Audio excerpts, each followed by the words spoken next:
महाभूकंप या mega quake एक अत्यंत शक्तिशाली भूकंप को कहा जाता है। इसका अर्थ है कि अब एक नए बड़े भूकंप की संभावना बढ़ गई है। जापान सरकार की ये चेतावनी देश और पूरी दुनिया के लिए एक गंभीर संदेश है। नमस्कार दोस्तों, आज हम बात करेंगे एक बहुत ही बड़ी खबर के बारे में जो जापान से आ रही है। जापान सरकार ने हाल ही में एक गंभीर चेतावनी जारी की है, जिसमें देश में आने वाले समय में एक विनाशकारी महाभूकंप की आशंका व्यक्त की गई है। ये भूकंप जापान के लिए भारी तबाही ला सकता है, जिसमें बड़े पैमाने पर जान माल का नुकसान होने की संभावना है। आइए इस चेतावनी के विभिन्न पहलुओं को विस्तार से समझते हैं। क्या है ये महाभूकंप और क्यों है ये इतना खतरनाक? महाभूकंप या मेगा क्वेक एक अत्यंत शक्तिशाली भूकंप को कहा जाता है, जिसकी तीव्रता रिक्टर पैमाने पर 8 या उससे अधिक होती है। ऐसे भूकंप न केवल भारी तबाही मचाते हैं बल्कि सुनामी को भी ट्रिगर कर सकते हैं। जापान में आने वाले संभावित भूकंप की तीव्रता 9 तक होने का अनुमान लगाया गया है, जो इसे अत्यंत विनाशकारी बनाता है। जापान सरकार द्वारा जारी रिपोर्ट्स में इस महाभूकंप के भयावह परिणामों का विवरण दिया गया है। अनुमान है कि इस भूकंप और उससे उत्पन्न सुनामी के कारण लगभग 3 लाख लोगों की जानें जा सकती हैं। इनमें से 73,000 लोग इमारतों के ढहने से और 9,000 लोग आग लगने की घटनाओं से मारे जा सकते हैं। लगभग 13 लाख लोग बेघर हो सकते हैं, जो जापान की कुल जनसंख्या का लगभग 10% है। इस आपदा से जापान की अर्थव्यवस्था को $2 ट्रिलियन यानी लगभग 171 लाख करोड़ रुपए का नुकसान हो सकता है, जो देश की जीडीपी के आधे के बराबर है। 2 लाख से अधिक मकान जमींदोज हो सकते हैं और कई शहर समुद्र में डूब सकते हैं।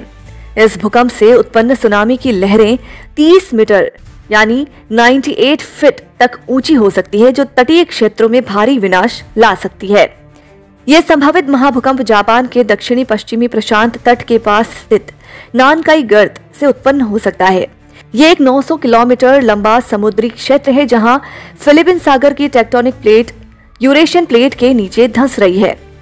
भूवैज्ञानिकों के अनुसार इस क्षेत्र में हर 100 से 150 साल में एक बार बड़े भूकंप आते हैं। अंतिम बड़ा भूकंप यहां 1944 और 1946 में आया था, जिसका अर्थ है कि अब एक नए बड़े भूकंप की संभावना बढ़ गई है।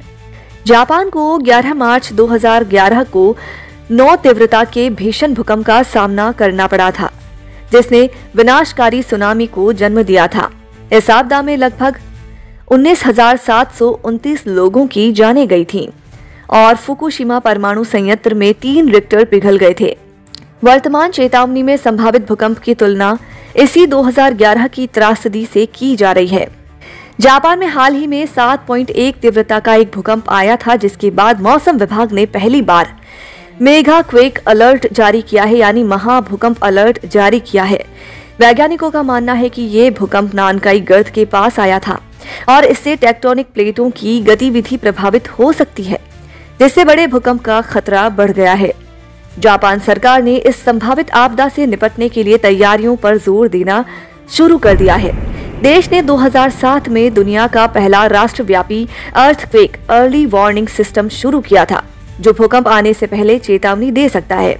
हालांकि 9 तीव्रता के भूकंप और उससे उत्पन्न सुनामी का सामना करने के लिए अभी भी बड़ी चुनौतियां मौजूद हैं। जापान सरकार की ये चेतावनी देश और पूरी दुनिया के लिए एक गंभीर संदेश है।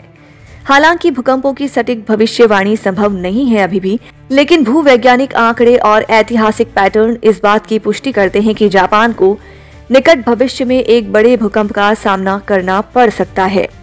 इस आपदा के संभावित प्रभाव इतने व्यापक हैं कि इससे न केवल जापान बल्कि वैश्विक अर्थव्यवस्था और भू राजनीति भी प्रभावित हो सकती है। जापान सरकार और अंतर्राष्ट्रीय समुदाय के लिए ये आवश्यक है कि वे इस संभावित त्रासदी से निपटने के लिए समन्वित तैयारियां कर लें।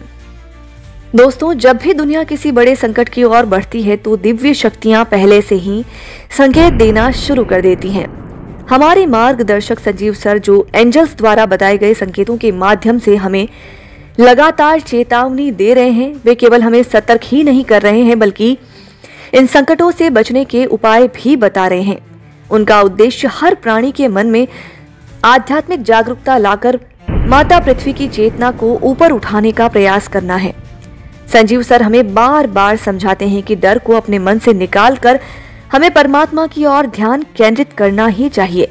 केवल इन भविष्यवाणियों पर ही ध्यान न देकर हमें अपने कर्मों को सुधारना चाहिए। वे ओम श्री परमहंसाय नमः मंत्र जाप के माध्यम से सभी की चेतना को हिमालय में साधना कर रहे अनेकों परमहंसों से जोड़ने का प्रयास कर रहे हैं। ये दिव्य ऊर्जा न केवल व्यक्तिगत उन्नति के लिए आवश्यक है बल्कि देश और दुनिया की रक्षा के लिए भी महत्वपूर्ण है। दोस्तों, संजीव सर के हाल ही में हुए सत्र में हजारों लोगों ने मंत्र शक्तिपात लिया और अपनी आध्यात्मिक उन्नति, अपनी चेतना के विस्तार के लिए वो प्रेरित हुए। अब समय बहुत कम है दोस्तों, हमें जल्द से जल्द आत्मज्ञान प्राप्त करना होगा और अपनी चेतना का विस्तार करना होगा, अपनी ऑरा के प्रकाश को बढ़ाना होगा। परमात्मा की शरण में जाने का और अपने गुनाहों की माफी मांगने का यही सबसे सही समय है। नहीं तो दोस्तों आगे हमें अवसर भी नहीं मिलेगा। क्या आप समय रहते सतर्क होंगे? क्या आप जागेंगे? क्या आप अपना सब कुछ समर्पित करके परमात्मा के चरणों में जाएंगे? निर्णय आपका है। धन्यवाद। सभी साधकों के लिए शुभ समाचार। अब अमृत वेला मेडिटेशन क्लास होगी गूगल मीट पर। अमृत वेला मेडिटेशन ज्वाइन करें। पहला सत्र सुबह 3:30 से 4:30 बजे तक, दूसरा सत्र सुबह 4:30 से 5:30 बजे तक। सत्संग और साधना ज्वाइन करें। सत्संग रात 9:15 से 9:30 बजे तक, साधना और जाप रात 9:30 से 10:30 बजे तक। ये क्लास बिल्कुल फ्री है। इसका हिस्सा बने और अपने जीवन में आध्यात्मिक ऊर्जा का संचार करें। सभी साधकों से निवेदन है, यदि आपने अभी तक हमारा साधना व्हाट्सएप ग्रुप ज्वाइन नहीं किया है तो तुरंत करें। यहाँ आपको सभी आवश्यक दिशा निर्देश मिलेंगे। मेडिटेशन क्लास और व्हाट्सएप ग्रुप के लिंक आपको इस वीडियो के डिस्क्रिप्शन बॉक्स में मिल जाएंगे। आइए साथ मिलकर आध्यात्मिक यात्रा पर चलें।